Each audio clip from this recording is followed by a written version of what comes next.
What's up, everyone? Welcome back to another review, and this time we're taking a look at Guardians of the Galaxy Volume 3, written and directed by James Gunn.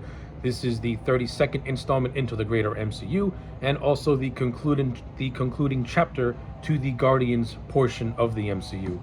So, the overall story of the third Guardians movie is as follows. The team must band together in order to stop a threat known as the High Evolutionary, as the High Evolutionary has got ties that are closely associated to that of Rocket Raccoon. Okay, so with all that being said, let's talk about Volume 3. Overall, I thought this was a fitting conclusion to the Guardians portion of the MCU. I think James Gunn did a very good job at basically making a farewell movie for these characters. Now, this is not an all-the-way perfect movie. It does things that I would have done much differently, specifically on how it handled certain characters. And I think James Gunn, I don't think James Gunn utilized the runtime that he had to its fullest advantage. I think there are good portions of this movie that get stretched out longer than they should, and that kind of takes away from certain characters who I think could have gotten much more screen time, specifically that of Adam Warlock. So with that being said, I'm going to illustrate my positives and my negatives. And the negatives don't ruin the movie for me, but they're more or less nitpicks and things that I would have done a little more differently to make the film feel more complete.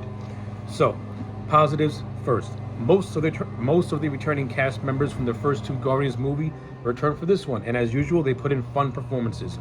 Chris Pratt as Star-Lord has always been spot on. I liked him more in this one, mainly because we have a chance to see Chris Pratt utilize his more dramatic side. And I just like the idea of seeing Star-Lord just in grief. He's grieving over Gamora.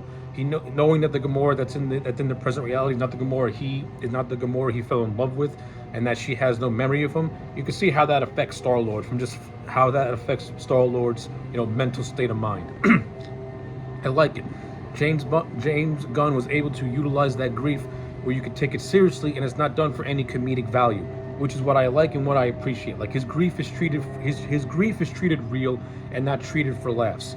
If you watch a lot of the modern day MCU, they do a shitty job at portraying how grief is.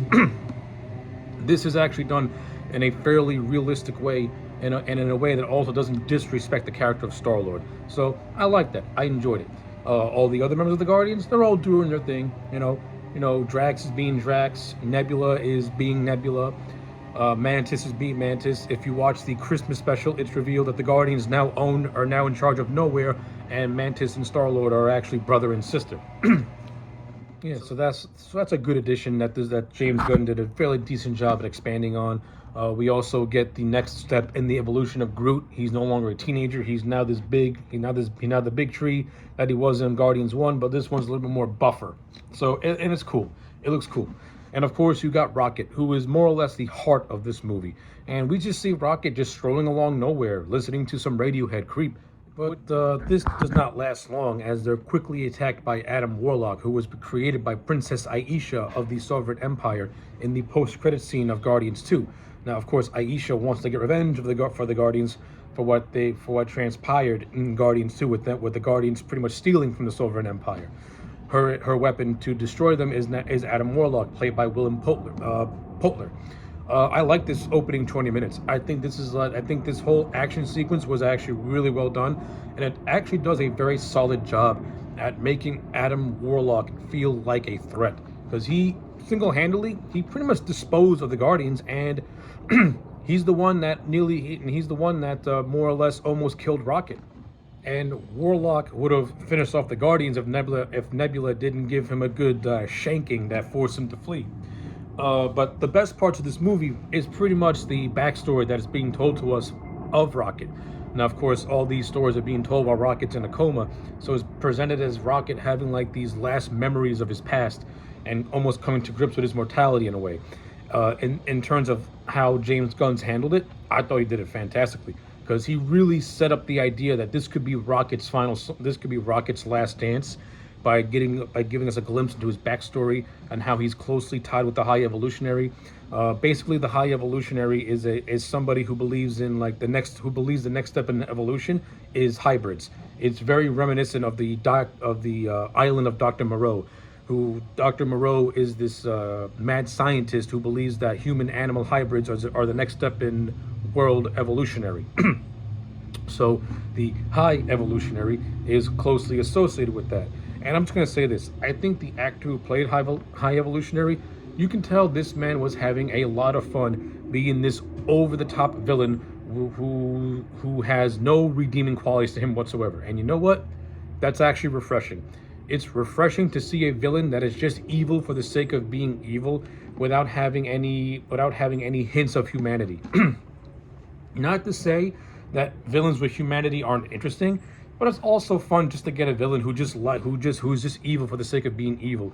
You understand what his convictions and where he's coming from, but he just does it. He just goes about it in his own way. And I just love the over the top Shakespearean approach that the actor took to portray the high evolutionary. Good stuff. I liked it a lot. And we also find out that in addition to create a rocket, he also played a hand in creating the Sovereigns. So basically the high evolutionary, when you want to look at it from a certain perspective, he is more or less the big bad of the Guardians movies, the puppet master, if you will, the one that's been behind most of everything, the one who indirectly is involved with almost everything. So I kind of like that. It raises the stakes up a little bit. So with that being said, I think High Evolutionary is a good villain. I like him a lot. He has no redeeming qualities. He's a threat, and he's basically the creator of Rocket and creator of the Sovereign Empire, which is good stuff. It gives the High Evolutionary gives the Guardians more of a personal grudge to want to take down the High Evolutionary, which is good shit. Another aspect that I like is, as I mentioned earlier, Rocket's backstory. So basically, once Rocket gets wounded by Adam Warlock, it's revealed that he has a kill switch that's implanted within inside of him, because pretty much all the med packs that the Guardians are using, they're not working in order to save Rocket. In order for Rocket to be saved, this kill switch has to be disabled. Now it's during all this where Rocket, in his coma, starts to have flashbacks and reminiscences about his past. We see how he was just a regular raccoon who was taken in by the High Evolutionary and experimented on, and was given an growing intelligence. It's actually Rocket's growing intelligence that started to dwarf the High Evolutionary, and of course High Evolutionary started to get salty that a animal was becoming more smarter than him. And this is what actually leads the High Evolutionary into killing Rocket's friends. Now, before the High Evolutionary does his extermination of Rocket and his friends, the scenes leading up to that with Rocket forming friendships with his friends, I liked it. It's good stuff. It's sentimental in a way, seeing this side of Rocket, who was innocent. Like Rocket wasn't created to be cynical. He was turned that way to the environment that he was in. At first, he was innocent. He had friends, Teeth, a walrus, a floor, a rabbit, and Lila, who was an otter. Like, these were Rocket's friends. These were the genetic creations of the High Evolutionary, of peak intelligence in a way, and they flourished together as friends. And of course, once the High Evolutionary had no more use for them, he went on his extermination, and unfortunately Rocket lost all his friends. And it's actually Rocket that disfigured the High Evolutionary when all his friends were massacred right in front of him. Rocket just unloaded on the High Evolutionary, just ripping his face off. So I like it. The flashback scenes with Rockets are the best parts of this movie. Not to say the rest of the movie is bad, because it ain't, but the more emotional weight and just getting to know and finally getting Rocket's backstory, yikes. If this was released as a Disney Plus special, it would have gut punched you. You feel so sorry for Rocket. Now that we know where Rocket comes from, it makes more sense the way that he is in Guardians 1 and 2. Like, he had a miserable life. So yeah, the stuff with Rocket, fantastic. And Rocket was already my favorite character from the Guardians movies from the first movie, and just knowing more about him makes me love the character even more. Because now when he comes back around to actually having a family and these bonds that he has with the Guardians, it actually means a lot more to him, because he's basically got the second family. He's basically got another set of friends that he learned and grew to accept after losing the ones that he had beforehand. I like it. Good stuff, informs the character, makes Rocket more of a tragic figure and more of a badass when you look at it from a different from another perspective. Can't complain about that. The stuff with Gamora, listen, I love Zoe Saldana as an actress. I like her as the character of Gamora. I like the Peter Quill Gamora relationship from the first two movies. I was not a fan when Endgame brought her back, and I'm not a fan now that she's in this movie. I would prefer the OG, the original Gamora, as opposed to this new Gamora. That's not to say what we got was bad, because it wasn't. Kind of like the idea of her being a Ravager and her hanging out with Sylvester Stallone. That's pretty decent. The stuff with Quill trying to accept that his Gamora's gone, but at the same time trying to, in his own mind, make this Gamora that he sees a part of his life. It just doesn't work, and that's where a lot of and that's actually where a lot of Quill's emotional depth goes to, is trying to accept the fact that his Gamora is gone forever, and this new Gamora is not the one that he knew and not the one that he loves. So it is what it is. Her inclusion in the movie is fine. The interaction she has is okay. And that's really all I can say. I mean, again, I would have kept Gamora dead. I think bringing her back lessens her death in Infinity War when she's sacrificed by Thanos. That's just my opinion. That's how I feel about it. I would not have brought her back. Another thing I like Kraglin, played by Sean Gunn, and Cosmo the Space Dog. I like the bantering between these two, and I like the running gag of Kraglin refusing to call Cosmo a good dog until you get to the end of the movie when Cosmo earns it again. I thought that was actually cool. That was nice, and it doesn't eat up any screen time, but it's a nice running joke that when it's featured, it's actually funny. And I do like the bantering between the two characters, so I got no complaints about that. In terms of this movie's action sequences, you got a lot of fun action sequences. Not just the stuff with Adam Warlock in the beginning, but you also got the Guardians infiltrating this place called Ogre Corp. I can't remember what the name was. It's basically a place the Guardians have to go to because they have information that concerns Rocket and the Kill Switch. And of course, this is where you get a Nathan Fillion cameo, who becomes a full-fledged character in this movie, which was nice. So this whole sequence was fun, and the Guardians are using different methods to try and infiltrate this place. With Mantis using her mind control, you get some funny moments with Drax in this, where security guards tries to hit on him. That was funny. No, that was good. That got some chuckles out of me. And you get a cameo by Daniela, by the actress who played the Ratcatcher in Suicide Squad, and Peter Quill tries to play to her human emotions as a way for her to help them escape. So this scene was good. I think it dragged on a little longer than it should, but it was okay. You get the stuff with Counter Earth and the human animal hybrids. This was actually a nice little scene. I like this part also. It wasn't bad. Seeing the Guardians more or less take refuge in this alternate version of Earth in which human and animal hybrids exist. That was fine for what it was. No complaints about that. The stuff with High Evolutionary, I like the look of High Evolutionary. He looks like a demented RoboCop villain. I love it. And like I said, the actor who played High Revolutionary is clearly having a lot of fun playing this character and just relishing in the fact that this man is just pure evil for the sake of evil, with no redeeming qualities. If it was a lesser movie, if this was a lesser movie, you would find that to be a problem. It's like, hey, the villain's got to have some pathos to him. Like, now, it's okay to have a villain with no pathos. Look at Skeletor. Skeletor is not a villain. Is not a villain with pathos. Then again, I'm not really a He-Man fan. Maybe he is. I don't know, and nor do I care, because I don't even like He-Man. But you get where I'm coming from. And I also like the fact that the High Evolutionary basically destroys Counter-Earth, killing all his human hybrids, consider them to be imperfect. Like, this man is purely just a genocidal maniac. But you can't help but like it in a weird, sick way, because it just, like I said, it just goes. He's a villain that you want to see the Guardians stop, and they do at the end in a very satisfying way. So yeah, I can't praise the High Evolutionary enough. He's really one of my favorite Marvel villains of post Phase 3, I should say. Another thing that I did like, I like that Adam Warlock does have some scenes peppered all throughout this movie.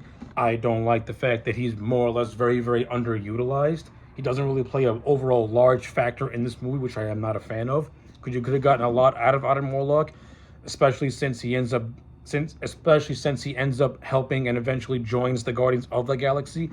I'd have liked to have seen a character arc play out throughout the course of this movie of him becoming disillusioned with the Sovereign and wanting to do good and not be used as an instrument of destruction.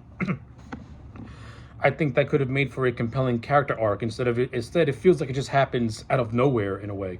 Like he fights the Guardians again, he goes away, then he comes back to save Peter Quill, and now all of a sudden he's on the good guy side. Like there's like a missing beat of Adam Warlock, having a conflict within himself about this stuff. Like, yeah, that I wasn't a fan of. A lot of the action sequences, even though they are really, really well done and very well directed, some can drag on longer than they should, and that's where I think the runtime gets a little bit bloated. So yeah, that's another problem. But then again, you have a lot of action scenes that are actually really, really cool. Like the No Sleep Till Brooklyn scene. That whole set piece is just flat out fun and awesome. And the whole climax of the Guardians taking down the High Evolutionary, and it's being revealed that the face that he's been having the entire time is just a mask, and you see the mangledness of his face that Rocket did to him in the flashbacks. Is like guy's eyes are exposed, half his mouth is ripped apart. You can see part of his skeletal like teeth and stuff like that. Really gnarly. For an MCU movie, this is kind of gnarly, but I like it. Good makeup, good special effects. Speaking of which, I know that since Phase 4 began, a lot of the VFX of these movies have been just, let's be real, they've been crap. This one, they actually look fairly good. Like, they look decent. James Gunn did a good job at making the effects look good on camera and on film. There are certain instances where it looks almost realistic in a way, which I have no complaints about that. I like it a lot. The movie's got some good color to it. It's very poppy, very comic booky, which is not really out of the ordinary when it comes to a James Gunn movie. He knows how to make his movies feel lively and just be bursting with energy. And Guardians 3 is no exception. It's full of energy, and it's just full of just charismatic characters and actors that you just love to see banter with one another. Like the best parts of Guardians of the Galaxy are the characters just conversing and just joking around and acting like a dysfunctional family. And the fight scenes are just a cherry on top of the cake. I like it a lot. I mentioned that I liked seeing the Ravagers. I would like to see more of the Ravagers, especially that of Sylvester Stallone's Ravagers, since the Guardians 2 more or less set him up as the leader of the Ravagers. I would like to have seen him play more of a role in this movie. But it just comes across more or less like a glorified cameo. Like he's in a handful of scenes, but it doesn't really do anything. He just has like a couple of talks here and there with you, and then that's about it. Like you don't get to see Stallone do an action sequence. I think that would have been pretty interesting, at least to me, at least. I think that just about covers almost everything. Now let me talk about the ending of this movie, because it's a mixed bag for me. So if you remember the marketing for this movie, they kind of sort of teased that one of the Guardians was going to, not make it out alive. It was heavily pushing the idea that Rocket was more or less not going to survive this movie. Of course, they end up getting the kill switch, and Rocket ends up, having his life saved, and that's where the fun begins in the third act. And then as the third act goes to a close, the movie teases that Peter Quill is not going to make it out alive until he's saved by Adam Warlock. Basically, not one of these Guardians die. Now, I think it would have been interesting if they would have killed off Star-Lord. Like it does the tease that maybe Adam did save him, but he was just too late to do it. I think that could have been interesting. An interesting angle to go in, but they didn't do that. But again, at the same time, you ended up getting a very emotional scene with Peter Quill being reunited with his grandfather. So I can't bash it all the way. But yeah, like I wasn't really I think James Gunn kind of overdid it with the constant teasing of characters not making it out of this movie alive. Like too many death teases. I wasn't really a big fan of that. But we get to the epilogue, and the epilogue, it really hits you in the feels. Like more along the lines of Peter Quill is going back to Earth. He's going to retire as Star-Lord for a little bit. Hands over the reins to Rocket, who he feels is the captain. He's going to make a great captain, which I like that choice. I think Rocket as a character has grown in the 3 movies to the fact to where you can make him captain and you know that the Guardians are going to be in good hands. So I like all that stuff.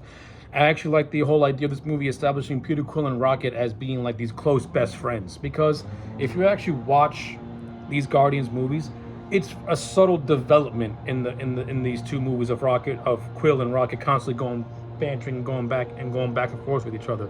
Like, they do form a very close bond and friendship. You just have to pay attention to it, because I think one of the criticisms is that it came out of nowhere in this movie. I beg to differ. I think if you watch the first two Guardians movies, they kind of subtly develop it to the point where it makes sense in Volume 3. It's that character development that you got to pay attention to. That's not spelled out in your face. It's like almost undercover, which is what I like. Because when it gets to the forefront, when it matters, it actually means more. So that was fine with me. Enjoyed it a lot. I like the whole idea of Nebula pretty much being elected to be the mayor of nowhere in a way. How she's going to be more or less watch over the city and make it flourish, and pretty much, create the home that she never had, a home that's full of love and not full of hate. I like that. Mantis, she wants to go on her own to try and discover who she is. In her words, all she's ever done is live by the words of ego, and she never really found herself. So that's interesting. And then, of course, and then you have Drax, and Drax is just gonna be, and Drax more or less finally gets to be what he wants to be. He can finally retire as a destroyer and finally become a father. And that's the one thing Drax always wanted to begin with. He wants to be a dad again and not be a mercenary or a killer. He just wants to live a peaceful life in a way. I like all that stuff. And of course, you get the emotional scene of Quill and Gamora departing, but the new Gamora also making a nice reference that she pretty much undercoverly expressing that she knows Peter Quill loved her counterpart a lot, and you can tell by the way, and that was a nice parting scene between the two, is what I'm trying to get out. So yeah, I think the epilogue is very lighthearted. It's very fun.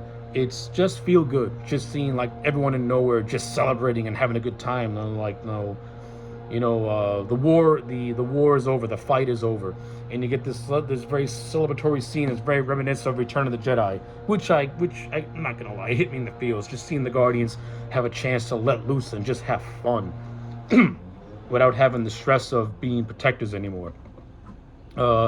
Then we get the mid-credit scene of a new version of the Guardians, which sees Rocket, Adam Warlock, Cosmo, and Kraglin and Groot, along with one of the children's named Philia, whatever her name is, I can't remember. And they're having a conversation about music and doing the good stuff. But then they're going on their own little cosmic adventures. So that was nice. And then you get the but before that, of course, like I mentioned earlier, you get the scene of Quill reuniting with his grandfather and a very emotional scene. So I like it. It's good stuff.